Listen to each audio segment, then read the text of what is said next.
Everything works. Okay.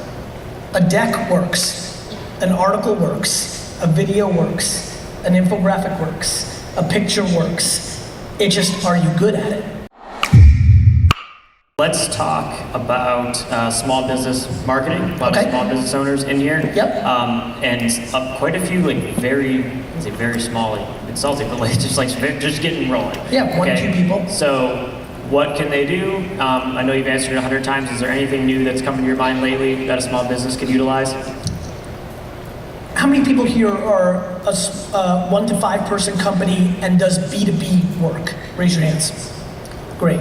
So that world is something I've been thinking a lot about. Like I can't, and it's, I'm gonna beat this drum. I can't push you more towards producing a lot of LinkedIn content.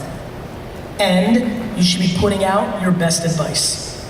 The amount of agencies that today exist in 1 to 10 person form, that the entire agency is built on all the free content that I've put out is staggering.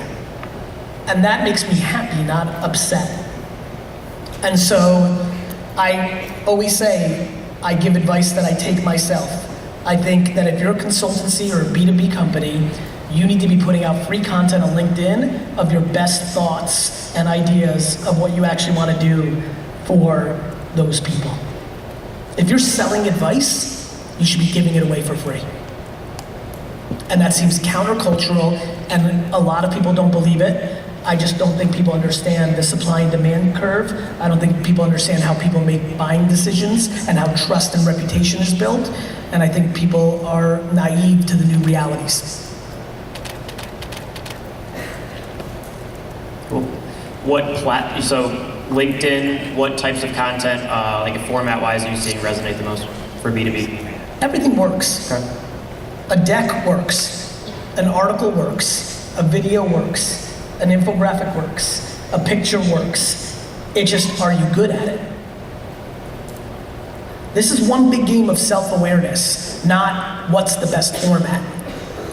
Do you know how many people in here have tried to make videos on LinkedIn and that was a really bad idea? They're not good at it. The same way that if I wrote instead of having my videos transcribed into written, it would be a disaster.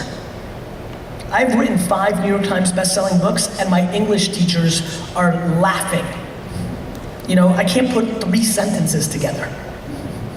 I do all my copy on Instagram. I'm sure you see things. So, that's the reality. So I think every format works. The key is understanding what format works for you in the best way that you communicate.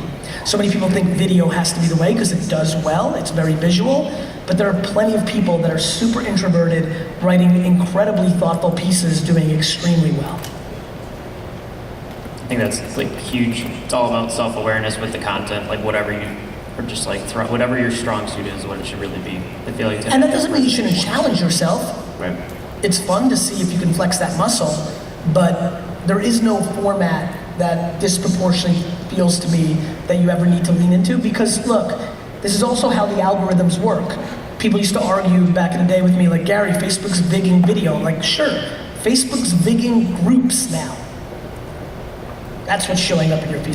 They will change based on people's behavior. Radio was super fucking dead 4 years ago. Podcast is super fucking lit today. What is, with a podcast, what's gonna, everybody is literally making a podcast, which is great. How are you gonna stand out with a podcast? The same thing that's always happened. Everybody's got an Instagram account. Everybody has a Twitter account. These were all the questions I was asked. Gary, this is super deja vu. Gary, you won on email marketing. Now everybody has an email newsletter. How are you gonna stand out? Be better. Gary, now everyone's on YouTube. How are you gonna stand out? Be better. The reality is, a podcast, yes, everybody thinks it's a supply and demand game. It's not, it's a quality game. Of course, early movers get advantages. But that ship has sailed for podcasts. You should have been doing that 6 years ago if you wanted those outsized results in supply and demand.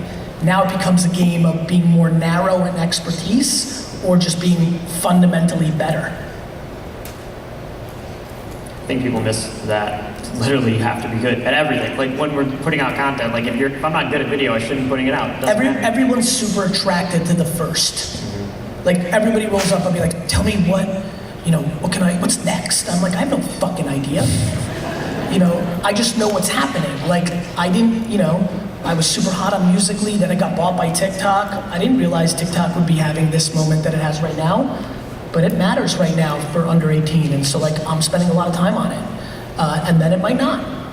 Most of what I learned about Instagram video, I learned on Vine, and before that, Social Cam. Vine, some people are shaking their heads in here. Social Cam, everyone's like, what the fuck? The app was like big for like 48 seconds. So, that's what I'm spending time on.